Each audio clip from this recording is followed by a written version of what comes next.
राजकीय विधि महाविद्यालय बूंदी में आप सभी का स्वागत है।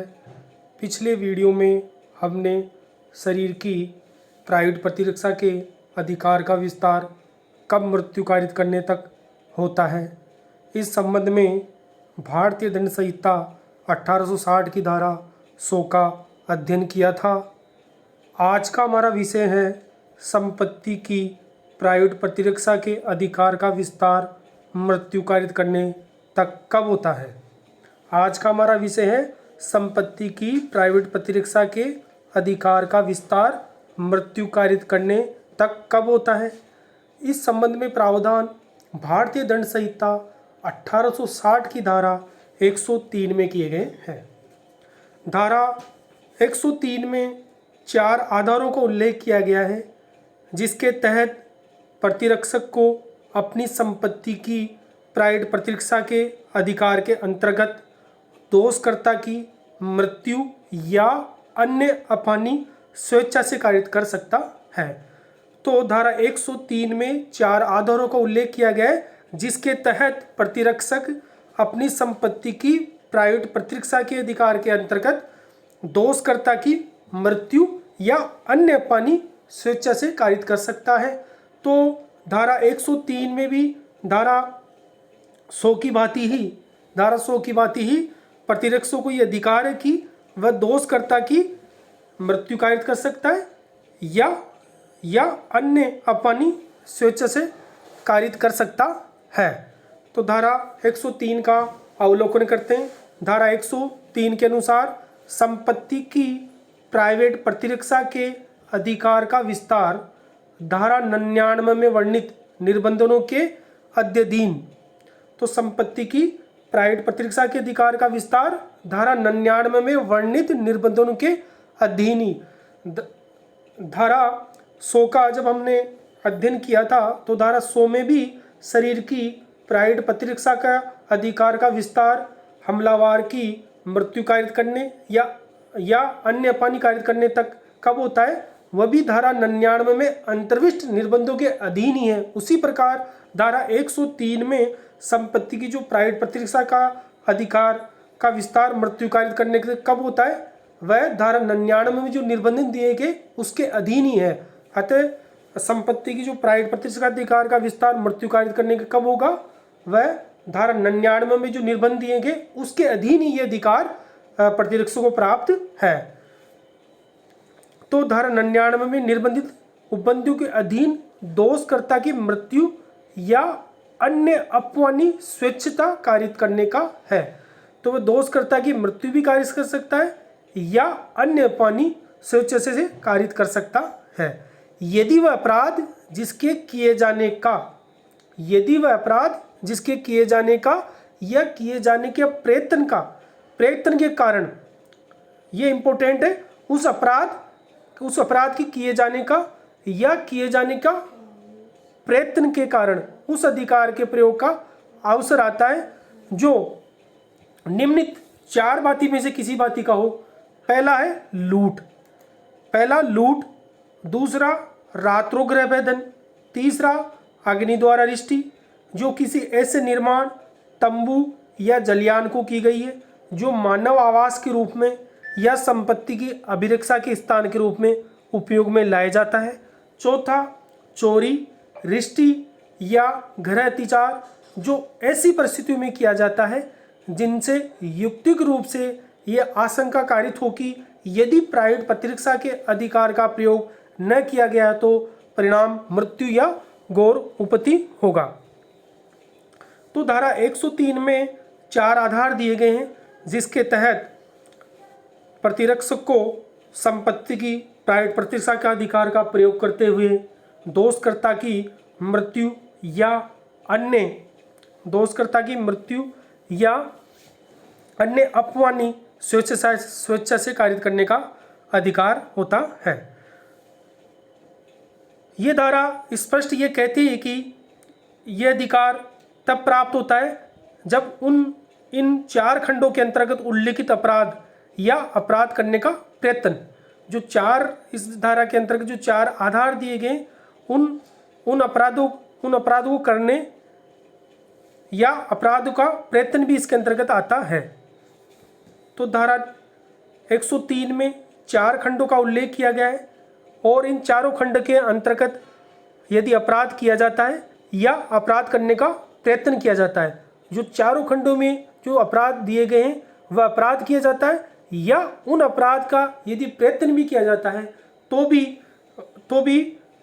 भी वह धारा 103 के अंतर्गत कवर होता है। तो पहले खंड के अनुसार लूट या लूट का प्रयत्न करने पर प्राइवेट प्रतिरक्षा के अधिकार, संपत्ति की प्राइवेट प्रतिरक्षा के अधिकार का विस्तार अपराधी की मृत्यु कारित करने तक भी होता है।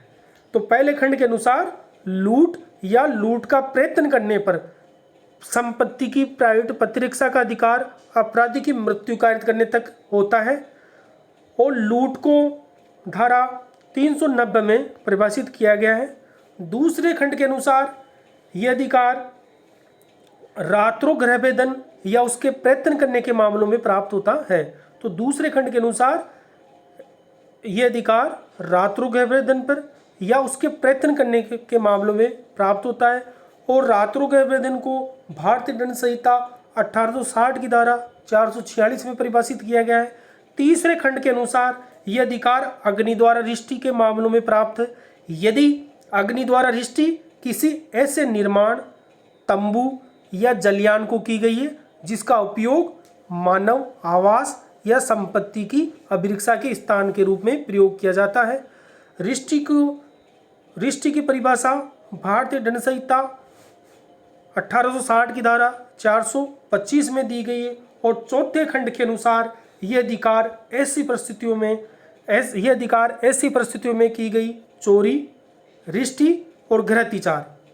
तो चौथे खंड के अनुसार यह अधिकार ऐसी परिस्थितियों में की गई चोरी, रिष्टि या घृतिचार से है जिसमें युक्तिक रूप से यह आशंका कारित हो कि यदि प्राइवेट प्रतिरक्षा के अधिकार का प्रयोग न किया गया तो परिणाम क्या होगा, मृत्यु या घोर उपत्ति होगा।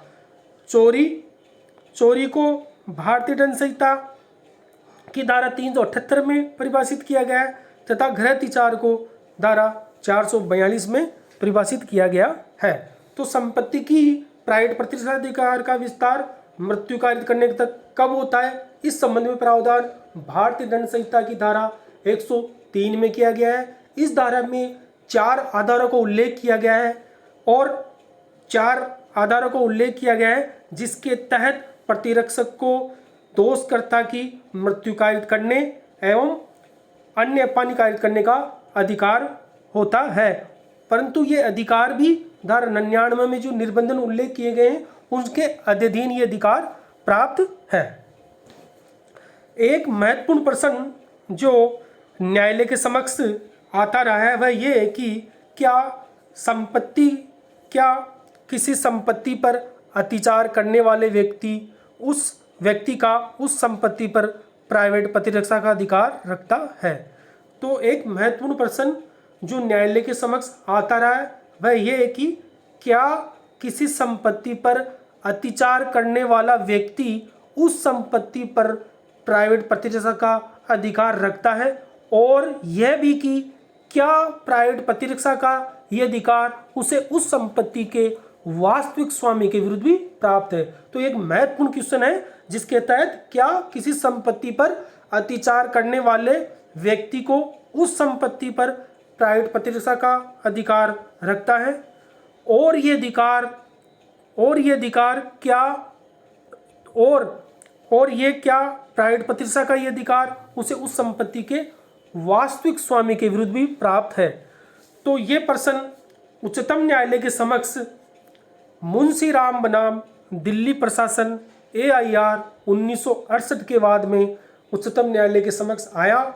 उच्चतम न्यायालय ने उक्त वाद में यह अभिनिर्धारित किया कि अत्याचारी को ऐसा अधिकार प्राप्त है। तो उच्चतम न्यायालय ने उक्त वाद में मुंशी राम बनाम दिल्ली प्रशासन के वाद में यह अभिनिर्धारित किया गया कि किसी संपत्ति पर अत्याचार करने वाला व्यक्ति उस संपत्ति पर प्राइवेट प्रतिरक्षा करने का अधिकार रखता है और यह अधिकार उसे उस संपत्ति के वास्तविक स्वामी के विरुद्ध भी प्राप्त है। परंतु ये केवल तब जब अतिचारी का उस संपत्ति पर व्यवस्थापित कब्जा हो।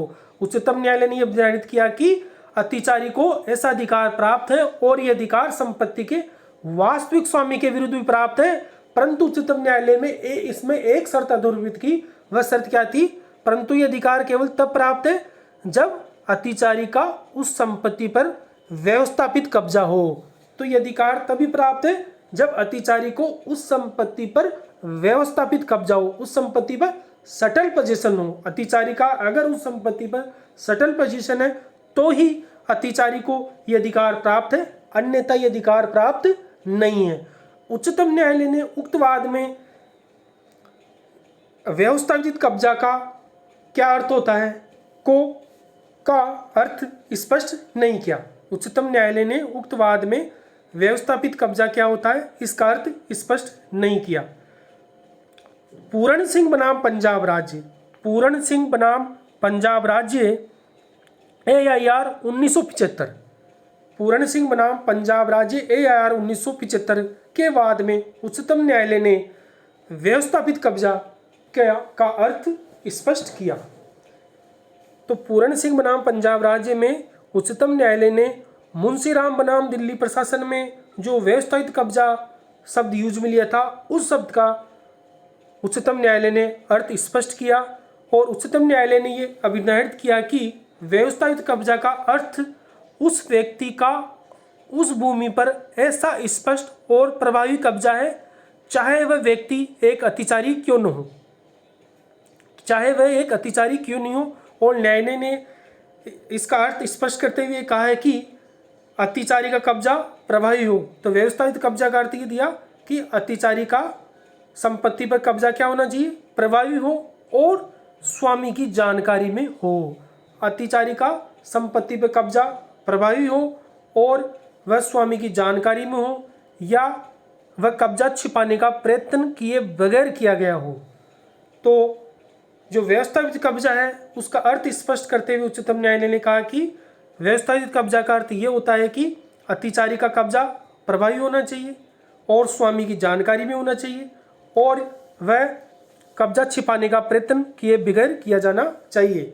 यदि संपत्ति पर अतिचारी का व्यवस्थापित कब्जा है, सटल पोजीशन है, तो संपत्ति पर अतिचार करने वाला व्यक्ति उस संपत्ति पर प्राइवेट प्रतिष्ठा का अधिकार रखता है और यह अधिकार संपत्ति के वास्तविक स्वामी के विरुद्ध भी उसको प्राप्त होता है। तो ये दो उच्चतम न्यायालय के महत्वपूर्ण वाद है। मुंशीराम बनाम दिल्ली प्रशासन, तो मुंशीराम बनाम दिल्ली प्रशासन में उच्चतम न्यायालय ने यह अभिनिर्णय किया कि अतिचारी को की संपत्ति पर अतिचार करने वाला व्यक्ति को उस संपत्ति पर प्राइवेट प्रतिष्ठा का अधिकार प्राप्त है और यह अधिकार उस संपत्ति के वास्तविक स्वामी के विरुद्ध भी प्राप्त है, परंतु कब प्राप्त होगा? जब अतिचारी का उस संपत्ति पर व्यवस्थापित कब्जा हो। अब व्यवस्थापित कब्जा किसे कहते हैं? इसको उच्चतम न्यायालय ने पूरण सिंह बनाम पंजाब राज्य AIR 1975 के वाद में स्पष्ट किया, जिसके तहत व्यवस्थापित कब्जा वह कब्जा होता है, व्यवस्थापित कब्जा वह कब्जा होता है जिसमें अतिचारी का उस पर क्या हो? प्रभावी कब्जा हो और वह स्वामी की जानकारी में हो और कब्जा छिपाने का प्रयत्न किए बगैर किया गया हो, तो उसे व्यवस्थापित कब्जा कहते हैं। नेक्स्ट धारा 105 का अवलोकन करते हैं। धारा 105 के अनुसार संपत्ति की प्राइवेट प्रतिरक्षा के अधिकार का प्रारंभ और बना रहना। तो संपत्ति की प्राइवेट प्रतिष्ठा का अधिकार का प्रारंभ कब होता है और ये कब तक बना रहता है? संपत्ति की प्राइवेट प्रतिरक्षा के अधिकार का प्रारंभ कब होता है और ये कब तक बना रहता है? इस संबंध में प्रावधान भारतीय दंड संहिता की धारा 105 में किए गए।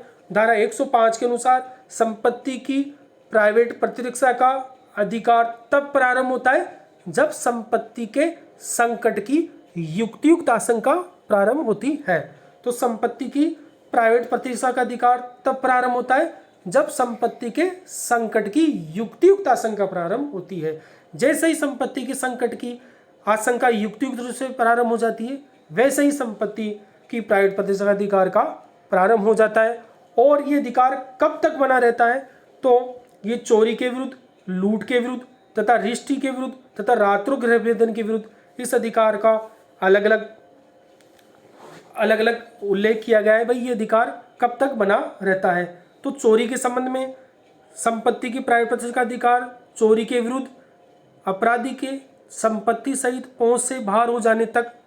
तो संपत्ति की प्राप्ति प्रतिष्ठा का अधिकार चोरी के विरुद्ध अपराधी के संपत्ति सहित पहुंच से बाहर हो जाने तक, अथवा लोक प्राधिकारी को सहायता अभिप्राप्त कर लेने या संपत्ति प्रतिद्वंद हो जाने तक बना रहता है।